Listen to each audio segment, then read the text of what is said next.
Hello, YouTube. It's the stock market crash over the last couple of videos. We've been talking a lot about the bear case. Well, today we're going to talk about something that could happen if we're going to be going up from here. We know we have a very clear pattern. We test the uptrend, which is what this big arrow is pointing to. And from that period, all we do is go straight up.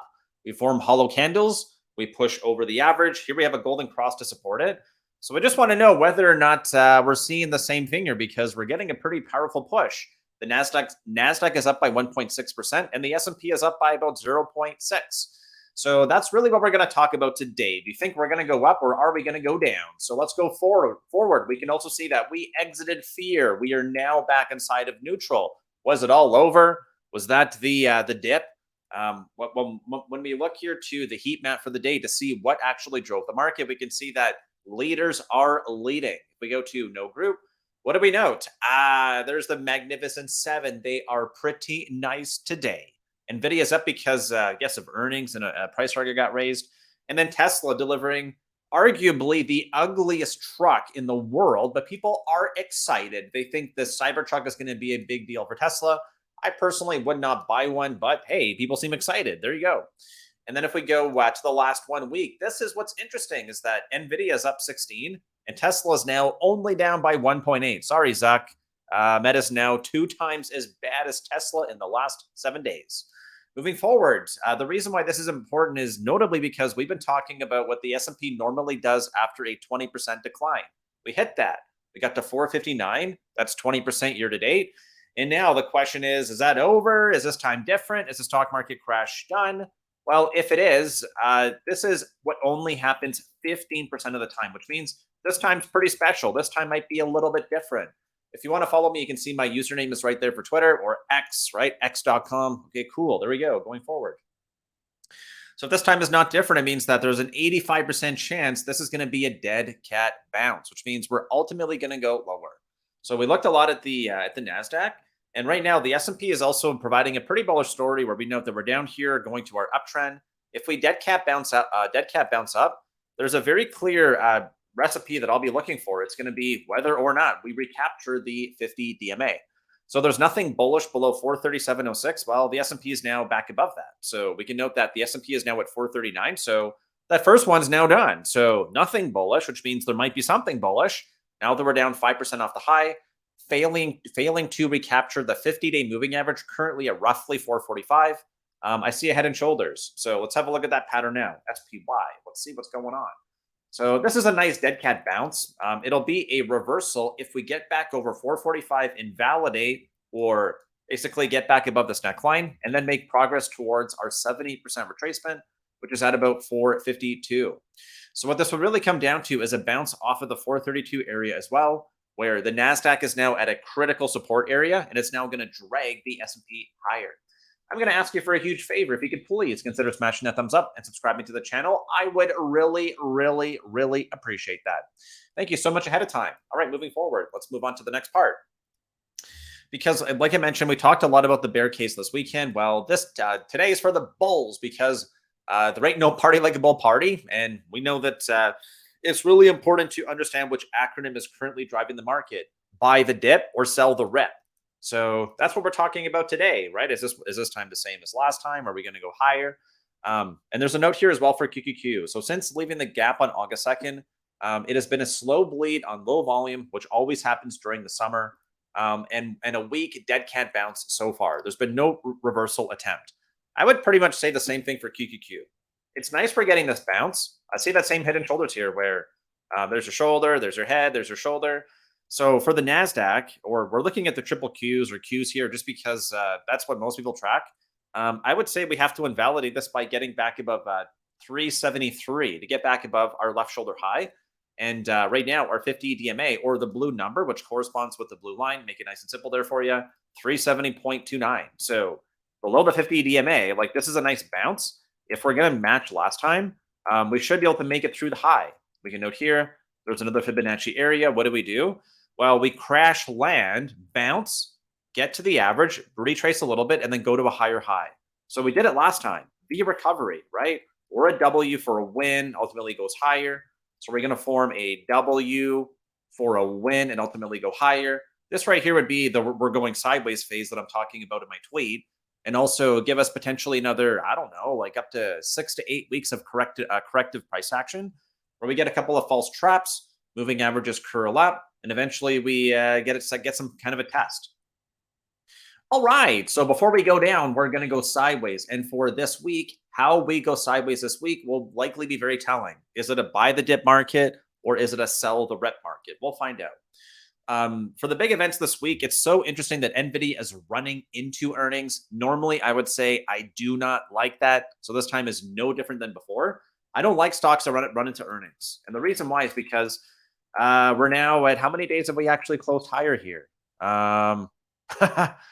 There's only, let's look at the close here, 470.77. There's only been 2 days where we closed above here, which means this is the third strongest record closing basis for Nvidia ever. It is running into earnings. Third strongest close ever. They better deliver something. We know people are racing to buy their chips. The reason why I don't love this as much is because this could create exhaustion. If we look at the last earnings, we melted into earnings, popped, and then dipped before, which meant there was at least a little bit of pressure released here for us to go up.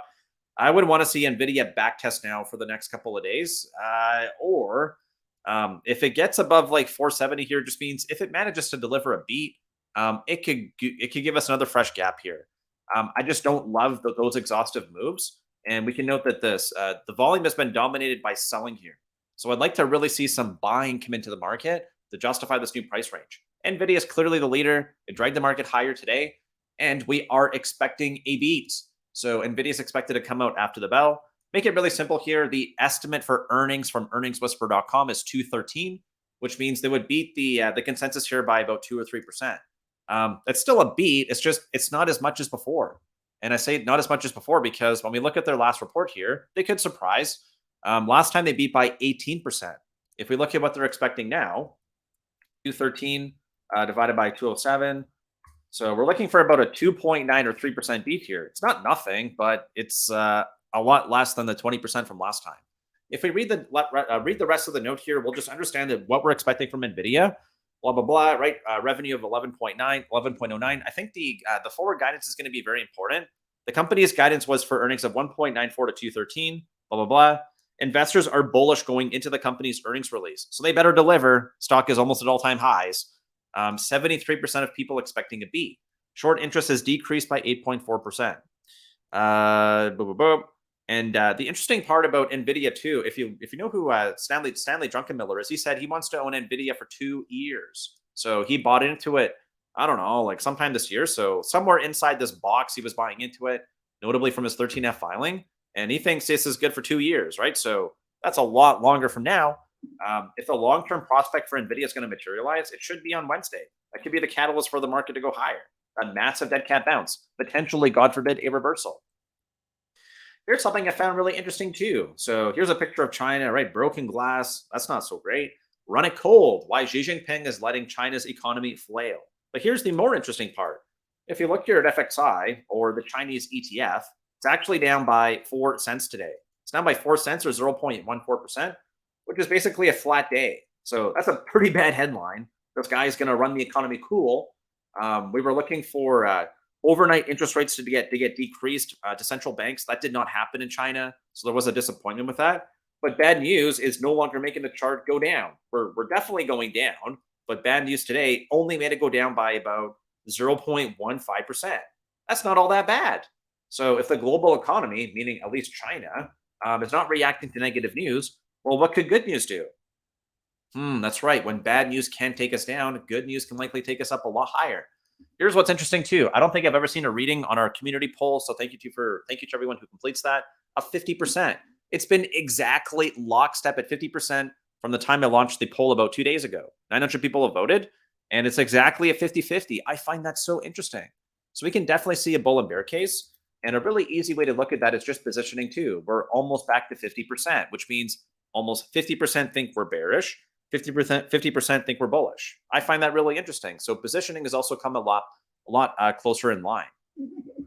We know we still have the potential here for this bearish corrective wave right here to not be an ultimate crash. The bullish scenario would be that we've now repeated a large part of the cycle, We have to just basically wait till this monthly candle closes out, which would be end of August, open up September, and then go into October and just form higher monthly lows. That's it. Who cares what the news was? That the reaction is up, well then up, gang. And here's one more piece which might actually be driving that. The earnings season is almost over, starting in April 14th, on April 14th and July 14th. Well, look at the earnings season. Look what happens. The earnings per share for the S&P go up, and then up more. What did the market do? It went up, and up more. That would be for the next quarter. And that'll be interesting as well, because we were joking about this on Friday, but are these guys going to go net long? They're only at about 118,000 contracts short now. And that's a far cry from where they were at about 4,400 here. We also bounced off that really key area here. I mentioned this on August 8th. Again, if you want to follow me, link in the description, at about 4,400. So we bounced off the 50, bounced off 44. The bears bought into it. Man, it looks like maybe they're going to go net long. So with that said, I thank you for watching this bullish video. It's also sponsored by the color red. So if you want to see the weekend deep dive where I talk about, is it time to sell? That is now queued up here on the left-hand side. If not, thank you so much for watching. I look forward to seeing you tomorrow. Thank you.